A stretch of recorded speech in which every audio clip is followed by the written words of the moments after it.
A paz do Senhor Jesus, meus irmãos. Eu sou o pastor Felipe Xavier e esta é a escola dominical da Igreja Presbiteriana de Paraguaçu Paulista. Nós somos, como os irmãos sabem, está na descrição do nosso canal, nós somos afiliados à Igreja Presbiteriana do Brasil. Queremos, antes de iniciar o nosso estudo, parabenizar aqui nosso colega, irmão, pastor presbiteriano, reverendo Milton, pastor da Igreja Presbiteriana de Santos, que foi nesta semana nomeado ministro da Educação.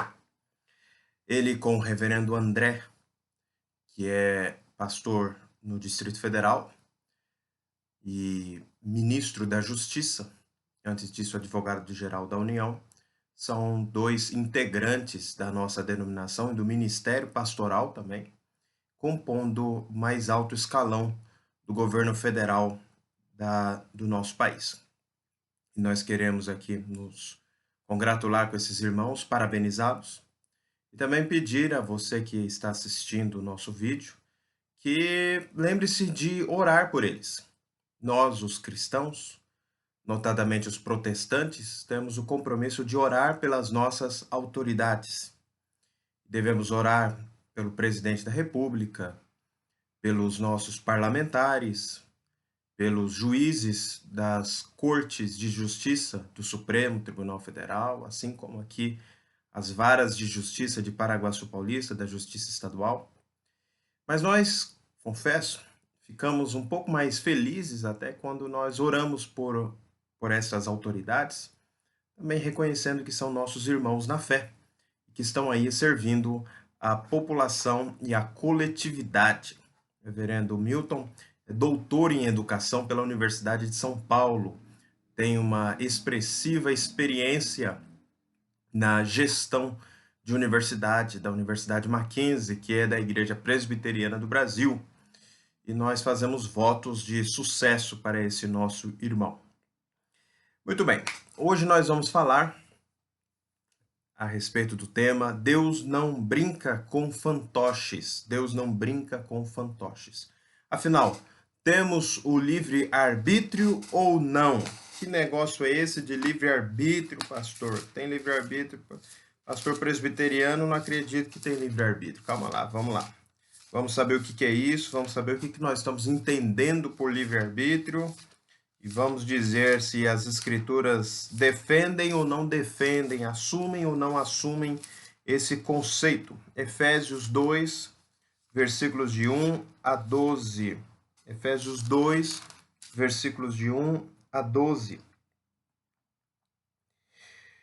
Ele vos deu vida, estando vós mortos nos vossos delitos e pecados, nos quais andastes outrora, segundo o curso deste mundo, segundo o príncipe da potestade do ar, do espírito que agora atua nos filhos da desobediência, entre os quais também nós todos andamos outrora, segundo as inclinações da nossa carne, fazendo a vontade da carne e dos pensamentos, e éramos por natureza filhos da ira, como também os demais. Mas Deus, sendo rico em misericórdia por causa do grande amor com que nos amou, estando nós mortos em nossos delitos, nos deu vida juntamente com Cristo. Pela graça sois salvos. E juntamente com ele nos ressuscitou e nos fez assentar nos lugares celestiais em Cristo Jesus, para nos mostrar nos séculos vindouros a suprema riqueza de sua graça em bondade para conosco em Cristo Jesus. Porque pela graça sois salvos mediante a fé. E isto não vem de vós, é dom de Deus, não de obras para que ninguém se glorie. Somos feitura dele, criados em Cristo Jesus para boas obras, as quais Deus de antemão preparou para que andássemos nelas. Portanto, lembrai-vos de que outrora vós, gentios na carne, chamados incircuncisão, por aqueles que se intitulam circuncisos, na carne por mãos humanas. Naquele tempo estáveis sem Cristo, separados da comunidade de Israel e estranhos às alianças da promessa, não tendo esperança e sem Deus no mundo. Eu vou ler o versículo 13 também. Mas agora em Cristo Jesus, vós que antes estáveis longe, fostes aproximados pelo sangue de Cristo. Amém. Meus irmãos, eu gostaria de iniciar esse breve estudo lembrando-lhes do artigo 1º da Declaração Universal dos Direitos Humanos, proclamada em Paris pela Assembleia Geral das Nações Unidas em 1948, que diz: todos os seres humanos nascem livres. Todos os seres humanos nascem livres. Esta declaração acerca dos direitos dos homens, dos seres humanos, dos homens e das mulheres, adultos ou crianças, poderia começar de diversas maneiras. Poderia falar que todos os homens nascem trabalhadores, todos os homens nascem membros de uma família, todos os homens nascem com um potencial expressivo para a educação. Muitos direitos poderiam ser assegurados no artigo 1º desta declaração. Todos os homens nascem iguais, têm direito à igualdade, têm direito à fraternidade, têm direito à prestação administrativa do Estado, mas quis a declaração dizer que a liberdade é o princípio que faz com que a declaração, as portas da declaração sejam abertas. Começa com a porta da liberdade.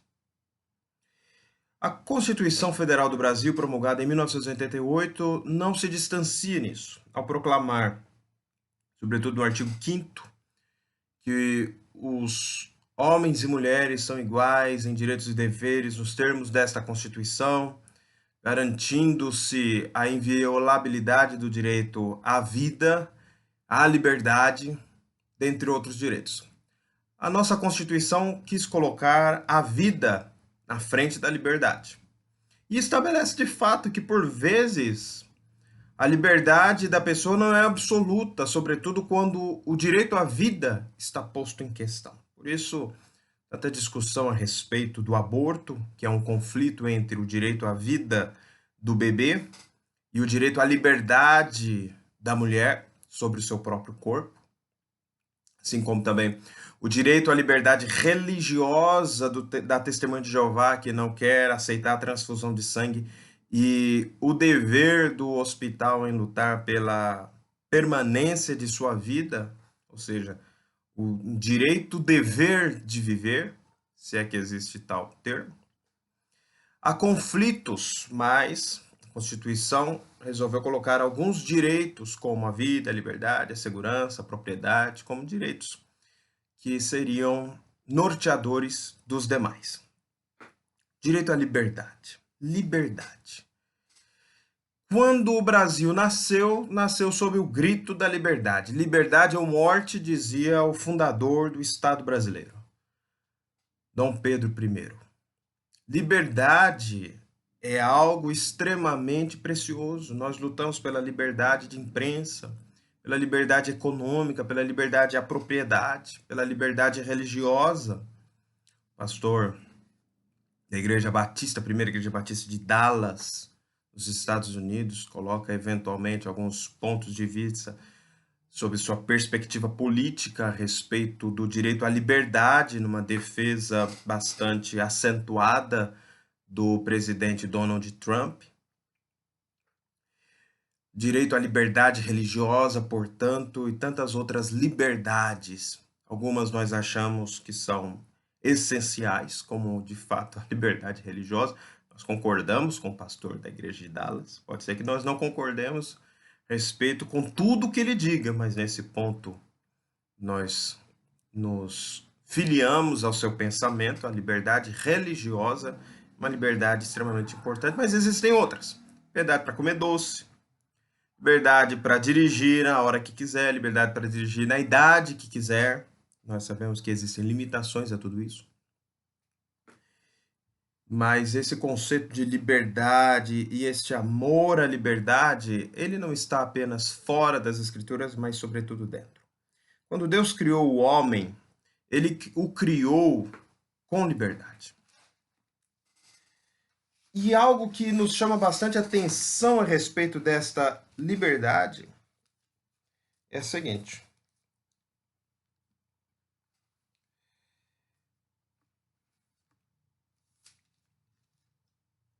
Capítulo 2 de Gênesis, versículo 19.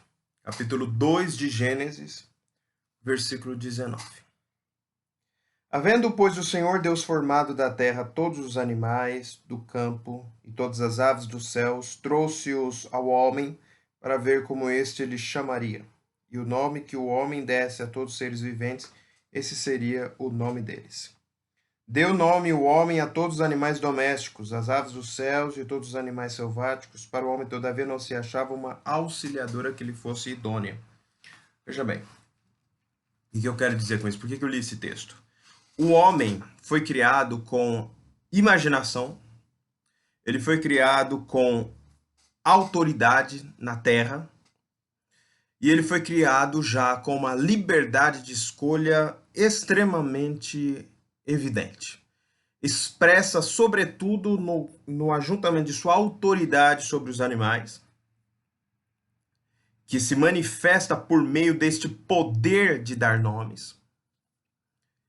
Você deve se lembrar da história em que pregamos no domingo passado, em que Neco, faraó do Egito, trocou o nome de Eliaquim para Jeoaquim. Nome que tinha uma base no nome de Deus Elohim, tornou-se um nome com a base Javé. Jeoaquim. O que acontece? Essa expressão, o homem tinha algumas possibilidades de escolher. Então, Deus cria com poder de escolha, liberdade de escolha. E ele faz mais. Depois, em seguida, ele fala que o homem poderia comer a fruta da árvore que ele quisesse no jardim, menos a do conhecimento do bem e do mal. Mas mesmo que ele não devesse comê-la, ele podia comê-la. Aqui eu estou falando de poder como uma possibilidade. Era possível a ele comer. É nesse sentido. Não é que ele podia, que Deus não teria proibido. Ele não devia, mas ele podia. Tanto que ele comeu. Ou seja, o homem foi criado livre. E na sua liberdade, ele foi criado com liberdade para o bem e para o mal. Ele não foi criado como uma marionete, como um fantoche, mas como um ser humano pessoal, inclusive com poderes decorrentes de sua dignidade real, realeza na Terra. Deus dá nome. Em seguida, o homem também dá nome. O ser humano dá nome. Veja, portanto, a singularidade do homem como uma manifestação da liberdade que Deus tinha e da autoridade que Deus tinha, que agora é transmitida ao homem como uma autoridade e também como uma liberdade. Essa experiência, entretanto, ela não permaneceu. Por quê? Porque o homem fez a escolha errada. E aí, por causa de sua escolha e por ser responsável diante de Deus, ele se tornou, portanto, moralmente limitado nas suas escolhas. E alguém vai me dizer, mas pastor, como assim o homem perdeu a sua liberdade de escolha para o bem e para o mal? Sim, e eu não sou o único a dizer isso. A Bíblia não é a única voz neste mundo a afirmar isto categoricamente, se não vejamos. Pela experiência, não estou chamando ninguém para ir, aliás, nem esse nem é o período que nós, funcionários da Justiça, estamos trabalhando, por enquanto, no serviço, no esquema de home office, e estamos em casa, porém trabalhando nos processos digitais. Maioria, né? Alguns oficiais de justiça, magistrados e demais participantes aí da administração da justiça têm outro tipo de participação, além de simplesmente ficar movimentando o processo, expedindo documento, etc. Mas o que acontece? Se nós estivéssemos numa sala de audiência e você estivesse lá, numa audiência criminal, processo criminal, aí você chegasse lá e fosse ouvir as declarações desse processo criminal, você ouviria possivelmente, seguintes afirmações: ele é uma vítima da sociedade, ele é uma vítima dos seus pais, ele não teve pai, sua mãe era abusiva, seus pais usavam drogas, ele não tinha como ser uma pessoa diferente do que ele é. Por isso, ele cometeu tais crimes. E nas palavras, nós concordamos em parte, porque a gente concorda de fato que há uma influência do meio na pessoa. Há uma influência. Certamente que há. O teórico do direito penal Zaffaroni, Raul Eugênio Zaffaroni, diz, professor, doutrinador extremamente importante, ele afirma o seguinte, que a sociedade é culpada também. Quando pega um sujeito desse, não da escola, não da saúde, não asfalta a casa dele, os pais não têm condição de um trabalho melhor, são subempregados, remunerações pífias, não dá para pagar o aluguel, não dá para pagar nada. Em Brasília tem um costume, quando a pessoa está nessa situação, ele invade um terreno público. Acho que não acontece mais hoje. Invade o terreno público e depois fica esperando anos e anos aquilo se legalizar por meio de lei, porque senão vai ficar naquela coisa para sempre. O que acontece? O que nós estamos afirmando? Nós estamos repetindo Freud. O que dizia Sigmund Freud, o pai da psicanálise e um dos maiores influenciadores do nosso mundo contemporâneo? Inclusive influenciando profundamente dentro da nossa igreja, porque quando vemos uma criança correndo desgovernadamente dentro do nosso templo no horário do culto, nós perguntamos se essa criança não tem uma mãe. Pois é, o Freud nos ensinou a culpar as mães por aquilo que os filhos fazem de errado. A culpa é da mãe. Isso é sério, a gente fala assim em tom de brincadeira, mas de fato as coisas têm sido tratadas dessa forma. Para Max Weber, Emily Durkheim, as ações individuais, Karl Marx também, elas refletem muito a estrutura social em que a pessoa está. Michel Foucault também, outros tantos teóricos. Eu não estou falando de autores bíblicos, eu estou falando de teóricos fora da Bíblia, que inclusive não eram propriamente religiosos. Daí a gente percebe essas pessoas. E aqui eu gostaria de citar mais um, Charles Darwin. Também temos o Dawkins, que é um dos seus mais entusiastas defensores, que dentro dessa perspectiva naturalista de ver a vida, conclui o seguinte, que o homem é influenciado de modo que ele, inclusive, vai decidir e vai escolher baseado no quê? Na família que foi criado, grupo social. Então aí é sociologia. As relações familiares, emocionais, a interação dessa pessoa com esse meio, nós teremos as psicologias contemporâneas. Para o direito, para a criminologia, a pessoa é influenciada pelo seu meio, porque suas ruas são apagadas, porque o mato está muito grande, porque tudo colabora e contribui para a sensação de possibilidade de cometer o crime.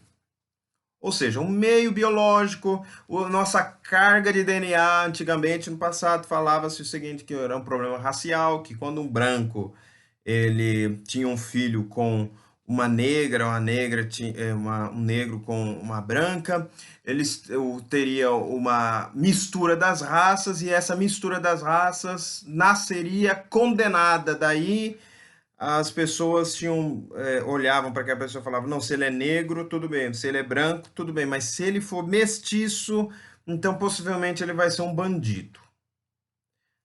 Eu ouvi isso. E eu não ouvi isso de um filme, de 300 anos atrás. Eu ouvi isso há menos de 5 anos. Há menos de 5 anos. Ou seja, a mentalidade que existe é o seguinte: se o pai é branco, se a mãe é negra, vice-versa, então o filho escolherá ir pelo mau caminho, porque ele pega o pior das duas raças. Tá vendo? E eu não concordo com isso, é óbvio que eu não concordo. Isso para mim é uma loucura. É uma loucura total. O que acontece? O que acontece é que as pessoas admitem que a sociologia fale que o homem tem uma liberdade limitada, que a psicologia fale que o homem tem uma liberdade limitada, que a biologia fale que o homem tem uma liberdade limitada, que o racismo fale que o homem tem uma liberdade limitada, mas não admitimos que a Bíblia diga que o homem tem uma liberdade limitada. E a liberdade é limitada pelo pecado. Eu estou aqui fazendo uma crítica aos críticos. No sentido de que, qual que é o pressuposto? Qualquer um pode falar que o homem não pode escolher tudo o que ele quiser. Porque ele escolhe aquilo que ele foi treinado, que ele foi adestrado, que ele foi inclinado, que ele foi educado, que ele vivenciou, experimentou isso durante toda a vida.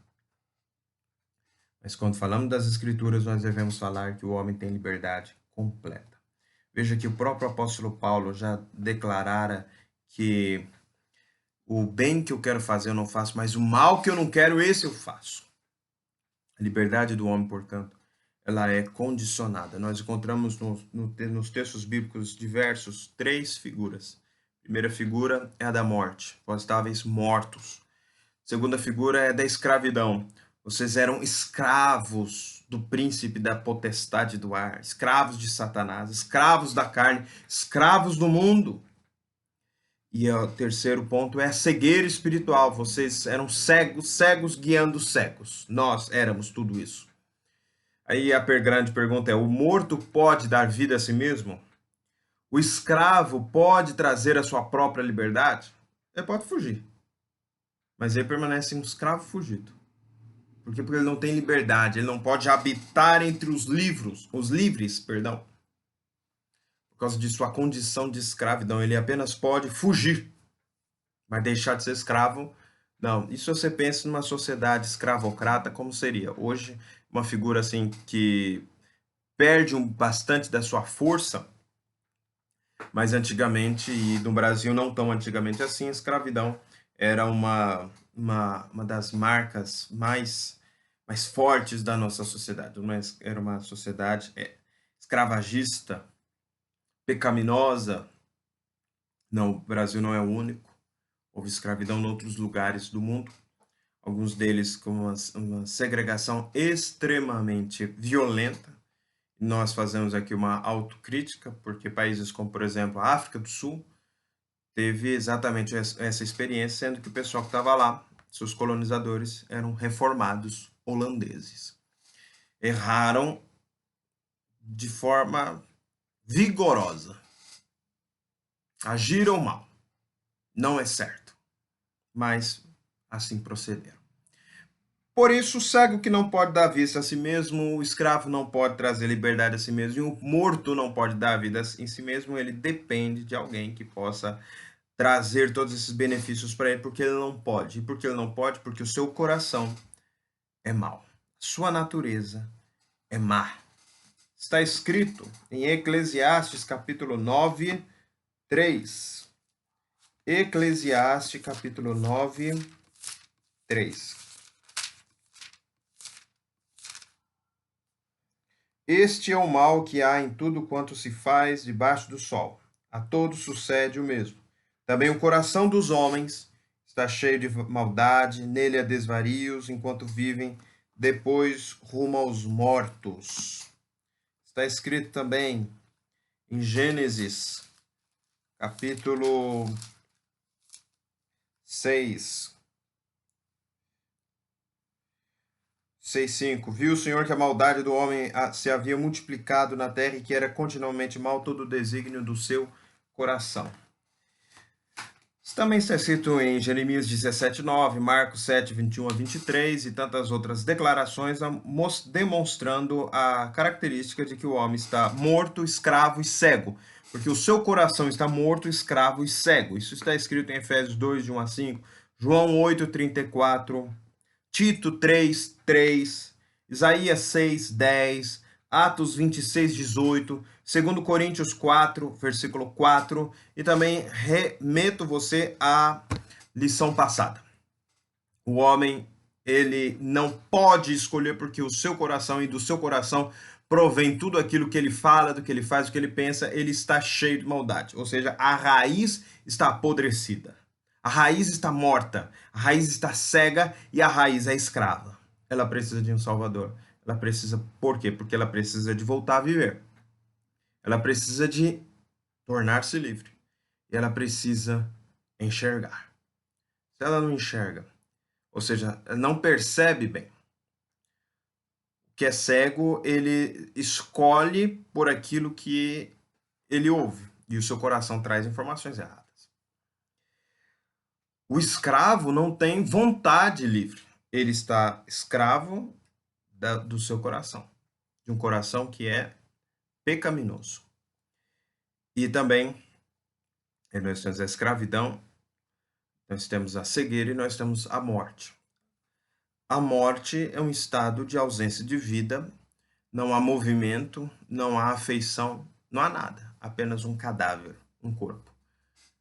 E para que torne-se vivo e livre e enxergue, precisa de alguém de fora que faça isso. E esse alguém é Jesus. E esse alguém é Jesus. Ele morreu na cruz para nos salvar. Para você se informar mais a respeito da necessidade de sua morte, a gente conversa sobre isso numa outra ocasião.